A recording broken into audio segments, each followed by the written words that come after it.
Park Tae-yoon is a boy who has had a very hard life. His parents died when he was very young and left him alone with his brother. Even so, he worked very hard and tirelessly to support him. Despite his tragic life, Tae-yoon had managed to overcome it and would soon fulfill his greatest dream, opening a flower-themed cafe. Since he was such a good person, he made many friends and had a girlfriend he wanted to marry. He just wanted to have a normal and peaceful life without bothering anyone and without anyone bothering him. That's why he worked hard every day, but one day something unusual happened during his daily routine. He had many small setbacks, and at the end of the day, he found a phone. The owner asked him to return it, and in exchange, she would reward him with 300,000 won. Tae-yoon didn't hesitate for a second. He went to the place she told him, but when he arrived, things got stranger. The girl called and told him to leave the phone in a mailbox inside a tunnel. Though everything felt strange, Tae-yoon left the phone and took his money. Days later, everything goes on as usual, but one Sunday morning, the police burst into his house and tell him that he is accused of homicide. The crime was so grotesque, it shocked the country. Strangely, the police had many clues, all pointing to LA. For his part, he knew he was innocent. So he kept telling the police that he didn't even know the woman. When his friends found out, they knew he wouldn't be capable of doing something like that, so they trusted that he was innocent. His boyfriend and his brother also trusted him. That's why, together with his friends, they hired a lawyer and started gathering all the evidence that proved Tae-yoon had been working all day. Since he was a delivery man, they found all the receipts they needed. With all that information, they had the time and places where Tae-yoon was. He practically worked all day and wouldn't have had time to commit a crime. On the day of the trial, the lawyer gave a good defense. He had an alibi for every hour, but the prosecution discovered that he had made a delivery to the victim's house. He spent 7 minutes inside and a few more outside. Tae-yoon says he took longer because he moved a plant. There was no plant in the building, and in the recordings, there was no lady, only Tae-yoon, carrying a suitcase where the victim's body was. Also, the phone he had returned belonged to the victim, and the place where he left it was where they found the body. But that wasn't all. When they performed the autopsy, they found Tae-yoon's DNA inside the victim. In other words, with this, there was no doubt left. Everything indicated that Tae-yoon, with that, there was nothing else he could do. His friends and girlfriend were disappointed since everything was against him, but they still want to believe him.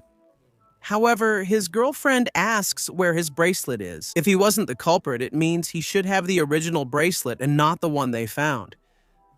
At the crime scene, Tae-yoon couldn't remember where he had left it. When she hears this, his girlfriend tells him that she can't believe him anymore and that she never wants to see him again. Days later, Tae-yoon is sent to prison. Since he was a normal and innocent guy, he was very scared and didn't know what to do. After a few days, a lawyer visits and says his case is too unusual. Everything was precise, as if scripted. Tae-yoon tells him that he's right and that he's innocent. The lawyer tells him that he believes him and that he'll help him get out of there, remembering what happened. Tae-yoon says that the bracelet from the crime scene is fake, that his real bracelet fell off in his lawyer's office. He tells him that if that's true, he could appeal and reopen the case. Tae-yoon asks him to please hurry. When he returns to his cell, some thugs take him away. Their leader tells him he hates rapists, but Tae-jin says he's innocent. This makes the boss angry and he tells him he'd better watch out. The next day, our protagonist was very scared. The toughest thug in the prison had his eye on him. But another lower-ranking thug comes up to him and tells him not to worry. Since they're enemies, they'll help him. Tae-yoon was still quite innocent, so he believes them, but it was all a trick to take advantage of him. A few days later, he receives the worst possible news. His little brother had taken his own life. His suicide note said that everything that happened had affected him too much. This causes Tae-yoon to fall into a deep depression. Now he had lost absolutely everything. So he decides to take his own life. But while in limbo, his younger brother tells him that he can't die yet, that he still has a life to get back. Even so, Tae-yoon kept trying once, twice, even 3 times. But every time he tried, his brother told him the same thing and sent him back. The altar boy Nam had seen him and felt sorry for him, so he gave him a piece of cake. And he tells him that he was also in a very similar situation. That's why he knows that life is very hard. So, to make it easier, he should imagine that he is already dead and dedicate this life he has to his loved ones. Because of this, Tae-yoon decides to change his life, stops feeling sorry for himself, and starts training. He also studies and lives with more intensity. His days didn't change at all. They kept beating him up, and Tae-yoon couldn't do much about it. But after a long time, his new habits paid off. The beatings didn't hurt like before. Now he was stronger and smarter. He earned many certificates and even learned how to fight. So, 5 long years passed, and the one behind all the injustice showed up again. He is Johan, a computer genius who finds scapegoats for the crimes of the rich. In other words, he was the one responsible for framing Tae-yoon. Meanwhile, in prison, the altar boy Nam tells his friend that he seems like a different person. After everything that happened, it's as if he was reborn. That's why he wants him to stay that way and never change. It turns out that day, the altar boy Nam would be released. Tae-yoon thanks him for all his help. The altar boy tells him that he should return the favor, so when he has the chance, he should help someone else. Later, Tae-yoon becomes the altar boy, but one day he sees someone who looks familiar. He had the same look on his face that Tae-yoon had when he found out about his brother's death. That's why Tae-yoon wants to keep his promise.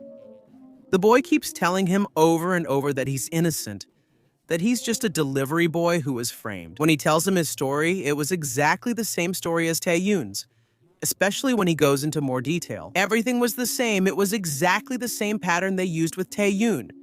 Also, the same lawyer had gone to help him. And not only that, his mother also took her own life and left him the same note as Tae-yoon's brother. That is to say, the real culprit was still out there, doing as he pleased and framing innocent people. The next day, when he wants to talk to the boy, it was already too late.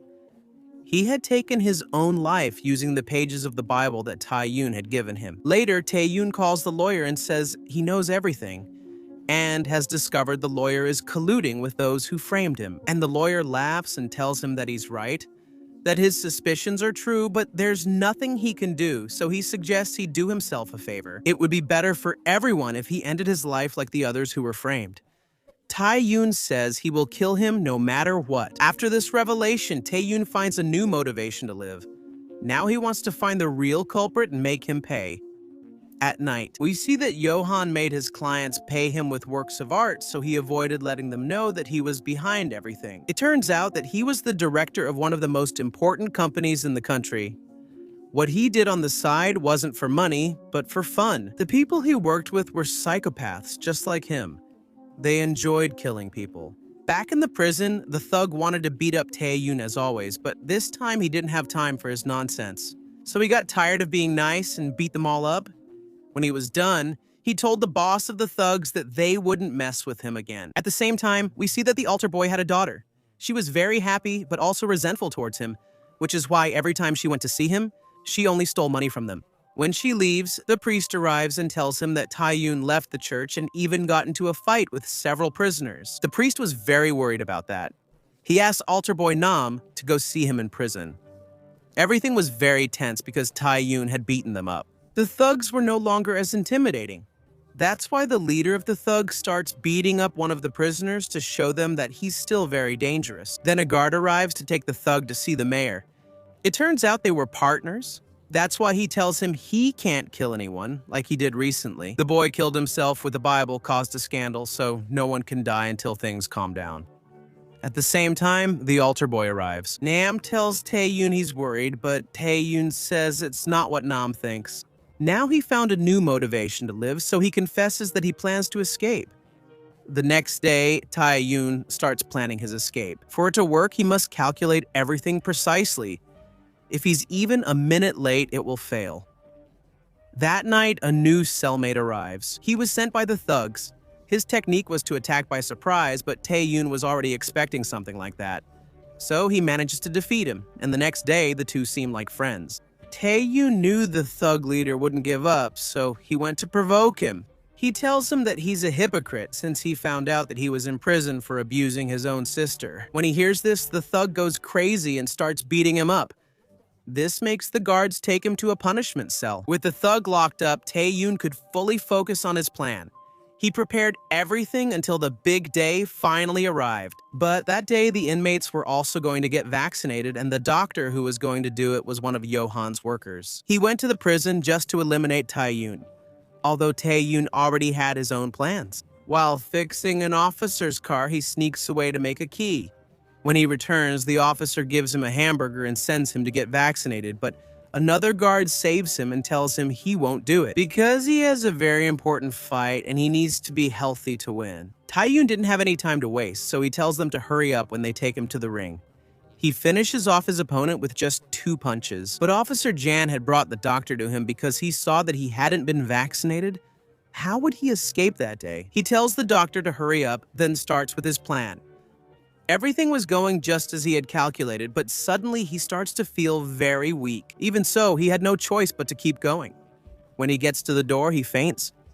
The deadly injection seemed to take effect, but it turns out it didn't kill him. Apparently, the injection saved his life, since the hamburger the guard gave him had rat poison in it. The injection worked as an antidote, and thanks to that, he managed to save his life. At the same time, Johan went to the prison because he was very bored and had a new project. He tells the warden to sell him his most violent prisoners. When he shows the money, the warden says he can have them all for that price.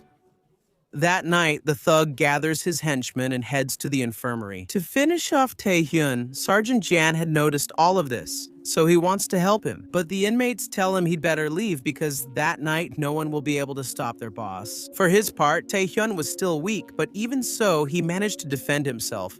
And not only that, he was so strong that he managed to defeat all the thugs who attacked him. When Sergeant Jan arrived with the other guards, everything was already over. Tae-yoon wanted to make his message clear, so he cut off the boss's ear. They take him to solitary, where he sees his brother again and vows to avenge him, no matter what. Then, the guards capture and take away the most dangerous criminals. Even Tae-yoon was among them, not because he was dangerous, but because he had become too strong. Meanwhile, we see that Johan, in the eyes of society, was a very successful young director with an impeccable career. But in the shadows, he was a ruthless kid who didn't allow anyone to point a finger at him. That's why, once the job was done, his clients, in order to get special favors and expand his influence, Johan was a master at framing others. He planned every last detail. According to him, it was like a work of art. That's why many of those he framed doubted their own innocence and ended up taking their own lives. Back to the prisoners, we see that they were taken to some kind of abandoned factory. But instead of punishing them, they feed them and give them more comforts than they had in prison. At night, Taeyong tries to escape again, but in the end, Johan catches him and tells him that escaping is impossible because he has cameras everywhere. Later, number 10 tells him that now he is his brother and that's why he needs him to help. Tae-yoon can't resist when they call him brother, so he goes along with it. But it was all a trap to go talk to the boss. He wanted to get revenge for what he had done to him. But the guards inform him that fighting is forbidden, at least until the games begin. It turns out that it was all like a kind of Squid Game, mixed with Death Race. The winner would receive 5 billion won and a new identity. The sponsors of this game were the rich guys who committed crimes and then framed others. Also, since they had more rich friends, they would broadcast it on the deep web and that way they would recover all their investment. Back with the convicts, we see that everyone got a random car, some cars were better, and others were just a can with wheels. Taeyong's was normal, but since he had a degree in mechanics, he could modify it. The next day, Johan allowed the prisoners to talk to him. The first to go is the tattooed thug. He wanted special treatment in exchange for giving a good show or even sabotaging the race if necessary. Johan tells him that if he needs anything, he'll let him know. Then, the leader of the thugs says he doesn't need the prize money, he just wants to kill. Johan says he can do whatever he wants as long as he's racing. At night, we see that some criminals formed groups to steal the best vehicles. Since number 10 had a sports car, everyone wanted that one. So Taeyong and his new brother decide to run away before losing the car. This causes the criminals to start a race, and Johan doesn't stop them because he wants to see what happens. In the end, the boss of the thugs ends up crashing into them. But before Johan stops everything to prevent any deaths and announces that stealing each other's cars is now forbidden. Thanks to this incident, Taeyong found a secret route to escape from the factory. So he went to talk to Johan to see the path more clearly. At night, he modifies his vehicle, and when the day of the race finally arrives, everyone is behind him. But Taeyong is pretty good. Suddenly, Johan remembers that he is the person he framed. So he orders tattoos to finish him off. But when they were about to do it, it turns out he had switched places with number 10. He waited for everyone to get distracted so he could escape through the secret path. But Johan wasn't going to allow it. So he ordered the other inmates to kill him, and even started shooting at him himself. But even though everything was against him, Taeyong managed to escape. When he reached land, he changed clothes and immediately searched for altar boy Nam. Rather than turn him in, Nam healed and fed him. When he recovers, he goes to his brother's grave and promises to catch the one behind all of this. At night, he finds the lawyer. The lawyer had realized it and calls the psychopath doctor for help. Taeyong corners him, demands they settle debts, and beats him up. He then asks for information, but the lawyer refuses to cooperate. While searching his things, he finds the next victim and begins to understand how it all works.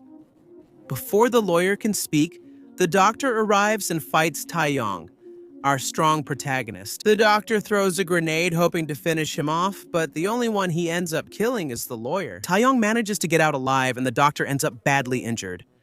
Unfortunately for him, Johan found out that he failed his mission, so he decides to eliminate him. The next day, Johan uses his influence to reinstate a detective who had been suspended for corruption. In exchange, he needs him to capture Taeyong. In the afternoon, we see that Johan was investigating the new victim, and Taeyong was doing the same. But since he had a smaller budget, he had to go in person. Since he couldn't be there all day, he installed many cameras to know when the operation would begin. The next day, he catches the altar boy's daughter stealing money, restrains her, and tells her it's wrong. Then he finds out that she's his daughter, so he has no choice but to apologize. Days later, Taeyong manages to identify those responsible for framing him and also their modus operandi.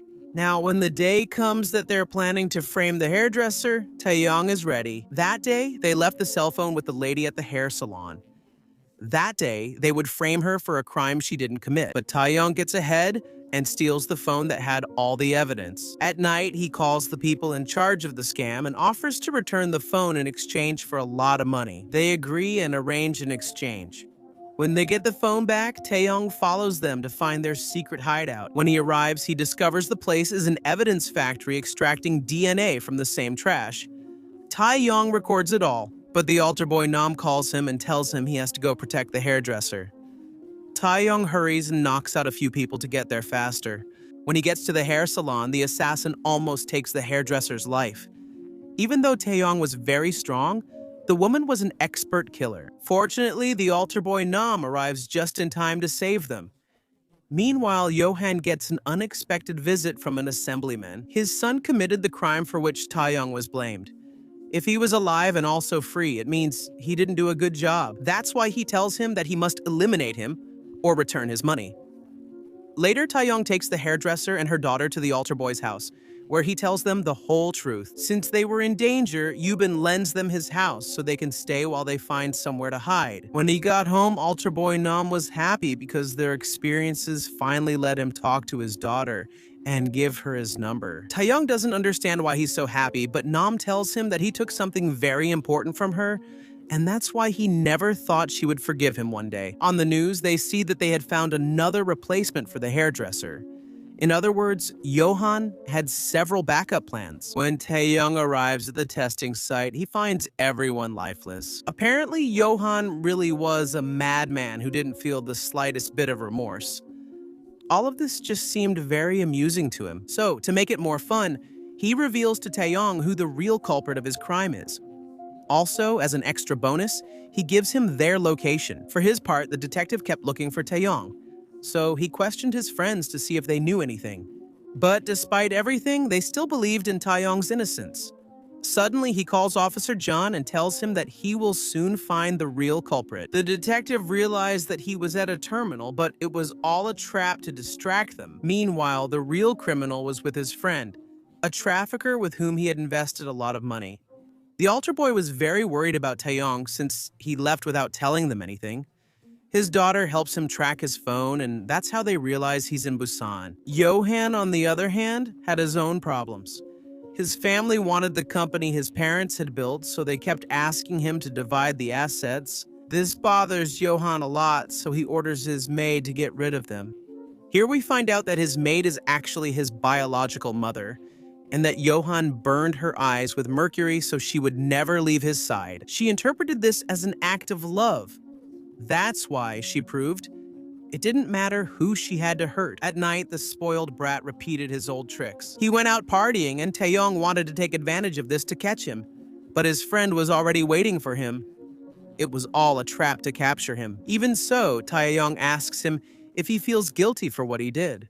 The guy answers no, that it wasn't the first time, and it probably won't be the last. Upon hearing this, Taeyong beats everyone up. However, the mobster leader is strong and defeats him. Afterwards, everyone goes to drink and have fun. After much excess, the spoiled guy tried to kill Taeyong. But the altar boy and his daughter had already arrived. To his bad luck, the police also arrived, and Taeyong was trapped on another boat. The altar boy arrived first and saved him, but as they escaped, Officer Yan found them. He tells them to turn themselves in so he can help, but the altar boy says no. Suddenly, the detective arrives and tells them they have nowhere left to run. But Yubin appears from behind and hits him. The next day, they were at a friend's house. With everything they were going through, the altar boy Nam and his daughter were getting a little closer to each other every afternoon. Taeyong confesses to the altar boy that all this time, he was just looking for an excuse. But now it's different. Will he fight for real now? The next day, Johan goes to the assemblyman's wife and tells her that he is a friend of her son. All of this is to tell the assemblyman to reconsider his services, since Taeyong is looking for his son. The assemblyman tells him not to get confused, that he is just another employee. That night, he sends assassins to Johan's house. Here we see that apparently he wasn't just a computer genius, but a genius overall. With the sword, he managed to take down all the assassins. And then he went after the assemblyman. And his wife, since she was about to die, does she trust him? She confesses that he started doing this job not for money, but because it was a lot of fun when he was young. He killed his own parents because they wanted to donate their money and, in some way, save the world. After finishing them off, he blamed someone else and got away with it. That's how he realized he had a talent for it, so he decided to do it professionally. At the same time, the altar boy Nam tells Taeyong how he ended up in prison.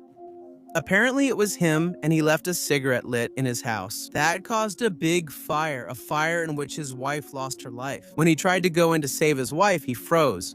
So that's why he was accused of homicide. The next day, Taeyong readies his weapons before Eunbi invites him to breakfast. Since he was getting kinder each time, his friend knows he likes her, so she tells him he should confess. Then he goes to the store, and the detective was there. Apparently, they found Taeyong and were conducting an investigation. At first, he doesn't recognize her, but then he realizes it's her, so he orders them to catch her. She hurries and reaches Taeyong to tell him to run away. The police were very close, so the altar boy and his daughter pretend to run away to distract them. This gives Taeyong time to escape. But after all this, Johan arrives at the house and hits Eunbi's friend. When the altar boy arrives, Johan asks him what Taeyong offered them. He doesn't understand why they're helping him if they have nothing to do with him. Eunbi gets angry and wants to attack him, but Johan was too strong and beats them both. At night, Taeyong arrives at the port where the real culprit was. When he confronts him, he laughs and tells him that he's just another victim and that the man he should be looking for is Johan. Taeyong ignores him and starts attacking him. He had hired many thugs, but after Taeyong defeats most, the gangster boss attacks. This time, Taeyong is stronger and beats him. Then he goes after the real culprit, but this time, Mr. Bae is scared and runs away. Then, Taeyong chases him on his motorcycle, but the thugs were right behind him. Everything was chaos. In the tunnel, Taeyong shoots, but it isn't enough. Then the mobsters manage to capture him. But Taeyong takes them all down when they reach the end of the tunnel. A truck was waiting for them, and it was the truck that Johan had sent. Mr. Bae lost control and took the full impact. Because of this, Taeyong tries to save him so he can confess the truth. But he tells him they'll see each other in hell. Then he calls Johan and tells him it was a good show. Now that he has completed his revenge, he suggests stopping. And in exchange, He'll give him a lot of money so he can start over. Taeyong tells him no, that money can't bring his brother back. And that's why now he's coming after him and will make him pay for everything he did. Hearing this, Johan changes his strategy and asks the detective to stop searching. They capture Altar Boy and O.M. and accuse him of killing the assemblyman and his wife. Once again, he had placed all the evidence against him. Now, no matter what he said, everything was against him. Yoonbi was desperate because they planned to imprison her father again. When Taeyong finds out, he discovers many cameras in the house of the altar boy Nom Yoonbi. For her part, Yoonbi was desperate, so Taeyong promises to solve it. For his part, Johan had completed his 100th work. With it, he planned to leave the business and reveal his true identity. At that moment, Taeyong calls Johan and says not to involve others in their fight. Johan replies that the solution is simple. He must turn himself into the police and say that he was the real killer of the assemblyman. Or on the other hand, he can leave with a lot of money to anywhere in the world with a new identity. Since he was a psychopath, I thought Taeyong would choose the most logical option. But not being grateful to the altar boy NOM, that's why he chooses the first option. Meanwhile, the altar boy had given up. He didn't want his daughter to suffer because of his imprisonment. Now that things were working out between them, he didn't want to make her suffer again. So the next day he calls her and tells her not to say anything and not to worry about him anymore. The altar boy NOM didn't want to confess to a crime he didn't commit, but he didn't expect Taeyong to show up with the murder weapon. And with that, there was nothing left to investigate. Johan, frustrated by not understanding Taeyong, decided to confront him in person to ask about his behavior. He doesn't say anything to him, and this makes Johan even angrier. So he orders the warden to kill him as soon as he returns to prison. The altar boy, for his part, meets with his daughter. She was happy and at the same time very angry, because if it weren't for Taeyong, she would have lost her father again. The next day, Taeyong is taken to prison, escorted by Officer Jean. But in this case, Taeyong tells him that he believes his story more because of the evidence he showed him. So this time, he decides to help him. Taeyong thanks him, saying he's the only prison guard who treated him humanely. When he returns to the prison, Officer Jean hits the warden and tells him that he already knows the truth. He reported him to internal affairs, so he can't do whatever he wants anymore. At night, Taeyong meets the altar boy and his daughter leads them to her mother's plant area, where they can safely make plans. At the same time, the warden calls Johan and tells him that Taeyong took his own life. He doesn't believe him and knows that someone forced him to say that, so he starts with his plan B. Taeyong and the others were organizing their plan. They wanted to take advantage of the next auction to get all the evidence. Then we see that the internal affairs agents arrive at the prison, but they don't take the warden. They take Officer Jean instead. The next day, many people attended the last auction as it was said their identity would be revealed. But an anonymous guest bought the sculpture for a lot of money. Johan thought it was Taeyong, so he decided not to reveal his identity and finish him off as quickly as possible. But the anonymous guest wasn't Taeyong.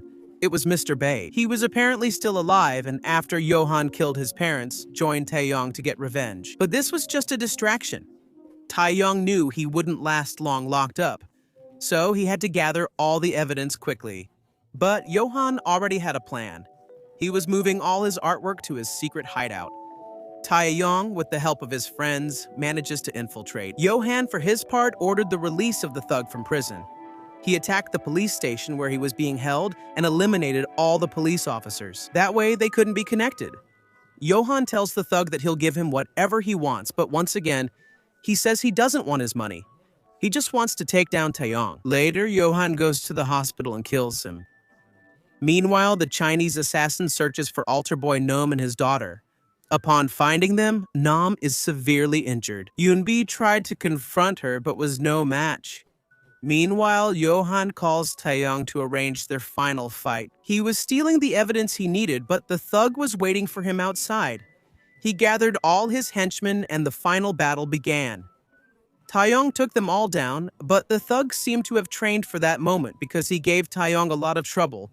Although in the end, he managed to defeat him. Johan arrives and tells him the evidence is useless and will be destroyed when he connects it. But since he was so confident that Taeyong wouldn't win, he confesses that he himself arranged the evidence for him before he could do anything. The assassin arrives with Unbi and says that after killing him, she will blame her for everything. including her own father's murder. Yoonbi takes advantage of the distraction and frees herself. This gives Taeyong time to confront both of them. Since he was too strong, he defeats the girl and then goes after Johan. Although Johan was strong, he still couldn't match Taeyong. When he defeats him, Taeyong doesn't want to kill him, but Johan shows him how he ended his brother's life and starts mocking him. He tells Taeyong to be a man and end it, but Taeyong refuses, saying he won't until he pays for everything. Much later. He was alive, his daughter by his side, and she had already forgiven him for her mother's death. Taeyong, for his part, was acquitted of all the crimes, since the evidence he obtained revealed the whole truth. Also, it is said that Johan died in a fire. The search for justice ends as Taeyong says goodbye to his brother, eventually becoming himself again. He reopened his plant-themed cafe, and Unbi and the altar boy Nam were now with him. Though he lost much, he gained things just as valuable, and that's how the story ends. I hope you enjoyed the summary. Let me know in the comments what you think about this kind of series. Personally, I love them. They always give this kind of role to the actor, and he does it very well. Thank you very much for watching the video until the end. Don't forget to leave a like and subscribe to the channel so you don't miss any summaries. See you in the next story.